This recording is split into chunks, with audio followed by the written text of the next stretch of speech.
What if the limits you feel aren't real? What if you were never born weak, but trained to believe you are? This isn't philosophy. This is psychology. And it explains why so many smart, capable people go through life feeling stuck, small, and silently defeated. Today, we're diving deep into one of the most subtle but devastating forms of control ever discovered: learned helplessness. Let's begin. Imagine a young elephant chained to a post. As a baby, it tries to escape. It pulls, it struggles, it fails, again and again, until one day, it stops trying. It grows bigger, stronger, but never tests the chain again, because it no longer believes it can break free. Now imagine that elephant is you. Psychologists call this phenomenon learned helplessness. It was discovered in the 1960s during an experiment with dogs. They were put into boxes where they received electric shocks. Some dogs could escape by jumping over a barrier. Others couldn't. The dogs who couldn't escape eventually gave up, completely. Even when they were later placed in a box they could escape from, they didn't try. They just laid there, powerless. Not because they were trapped, but because they believed they were. Let that sink in. Learned helplessness isn't weakness, it's training. And that training is everywhere, woven into the fabric of our upbringing, our education, our social systems, even our daily routines. Let's go back even further. Imagine being a child, full of energy, curiosity, wonder. You ask a lot of questions. You want to know why things are the way they are, why the sky is blue, why grown-ups lie, why you have to go to school. But slowly, you start to notice that asking questions makes people uncomfortable. It makes teachers impatient, parents frustrated, authority figures annoyed. Eventually, you stop asking. You adapt. You comply. And so the first layer of helplessness is laid, not through trauma, but through subtle discouragement, through reward and punishment, approval and rejection. Each moment of silence chips away at your inner voice. Then comes school. You're told to sit still, raise your hand, ask permission to use the bathroom. You learn there's a right answer and a wrong one, and the reward isn't knowledge but obedience. You're taught to memorize, not to think, to conform, not to challenge. Creativity is boxed, intuition is ignored, initiative is punished. What is school really teaching us? That we must wait for permission, that knowledge only comes from authority, that our ideas are only valid if they match the approved narrative. We are taught to suppress the explorer within us in favor of the employee we are expected to become. And what about failure? We're taught that failing is bad, that it's something to be ashamed of, that making a mistake defines your worth. But in reality, failure is the only true teacher. The most successful people in history failed more than most ever tried.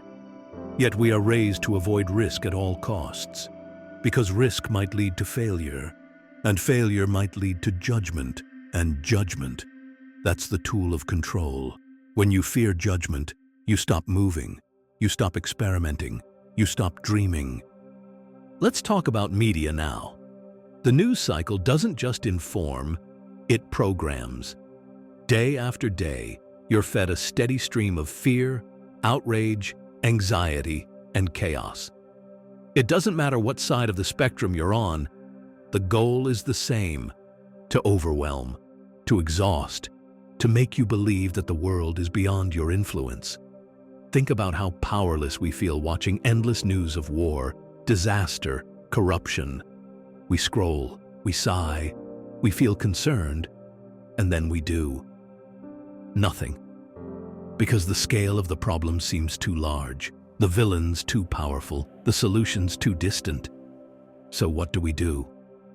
We distract ourselves with entertainment, with scrolling, with consumption. Not because we're lazy, but because we've been taught that real change is impossible, that we're too small to matter, that the best we can do is survive and stay out of trouble. This is learned helplessness on a global scale. manufactured despair, engineered numbness. Now let's explore how this plays out in adulthood. You get a job. Maybe it's not your dream job, but it pays the bills. You sit at a desk, answer emails, attend meetings, obey policies. You have ideas, but there's no room for them. You have creativity, but it's not part of the role. You feel stuck, but everyone else seems fine, so you pretend you are too. You tell yourself you'll escape someday, when things settle down, when you have more time, when it's safer. But years pass, and nothing changes. Because deep down, you've learned that trying might not matter, that effort might not be enough, that comfort is safer than freedom. So you shrink your dreams, you adjust your expectations, you numb the voice inside that once believed in something more. And maybe the most dangerous part, you start telling others the same thing. Just be realistic. Don't aim too high. That's just how it is. You become the enforcer of your own cage. But here's the secret they don't want you to know. The cage isn't locked. It never was. The only thing keeping you inside is the belief that you belong there. And belief can be rewritten. So let's keep going. Let's dig even deeper into how this belief was written in the first place. Because if we can understand the mechanics of your programming, we can also dismantle it. Who told you what was possible for you? And why did you believe them? That question might seem simple, but it carries the weight to shatter everything. Because once you begin to question the voices that shaped your limits, the entire framework of your reality begins to unravel. One of the most subtle tools used to write those limits is language. Words don't just describe your world, they define it. The phrases you've heard since childhood weren't just casual remarks. They were scripts, quietly handed to you. Don't get your hopes up. Be realistic. That's just not who you are. At first, they came from others, parents, teachers, peers. But over time, something insidious happened. You started repeating them to yourself. And when you do that long enough, those borrowed beliefs start to sound like your own thoughts, like truth, like identity. But that voice in your head that tells you to play it safe, to settle, to stay small, it's not your true voice. It's your programming. And that programming lives in more than just words. It lives in your routine. You wake up, you check your phone, you work, you scroll, you eat, you sleep, you repeat. You might not be shackled, but the loop is a prison. You move, but you're stuck. You stay busy, but you're not alive. You tell yourself it's just how life is, but it's not life. It's maintenance. It's survival on autopilot. Your potential doesn't die in loud moments of failure. It dies quietly, smothered by comfort. And then there's identity, the deepest layer of the program. You say things like, "I'm just not good at that," or "I've never been the brave type," as if those are facts. But they're not. They're conclusions, temporary truths you locked in too early. You didn't come to Earth with a fixed character. You were shaped, molded by feedback, repetition, praise, and punishment. And at some point, you mistook that shaping for who you really are. But you're not your habits. You're not your patterns. You're not your past. You are whatever you're willing to grow into next. And this leads us to the most invisible layer of all, culture. Culture doesn't just influence your taste in music or fashion. It dictates your limits. It tells you what's acceptable, what's admirable, what's normal. It decides the size of your dreams before you even know you're dreaming. It teaches you, quietly and consistently, that safety is found in conformity, and that those who stray too far from the script are foolish, weird, or dangerous.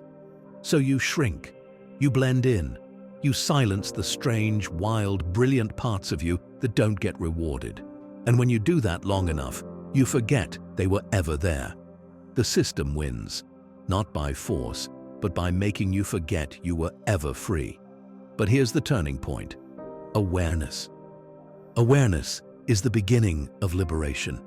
Once you see the structure of the cage, the language, the routines, the identity scripts, the cultural conditioning, it can't control you the same way. You become dangerous, not to others, but to the version of you that was trained to stay asleep. You don't have to burn it all down. You don't have to quit your job or move to the mountains tomorrow. But you do have to wake up. Because the greatest illusion ever sold is that the cage was locked. It never was.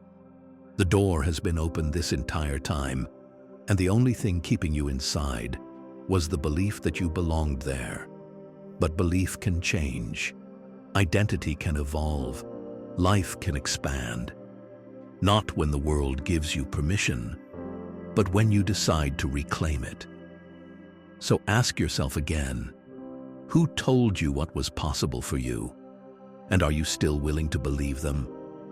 Because the moment you stop is the moment you begin.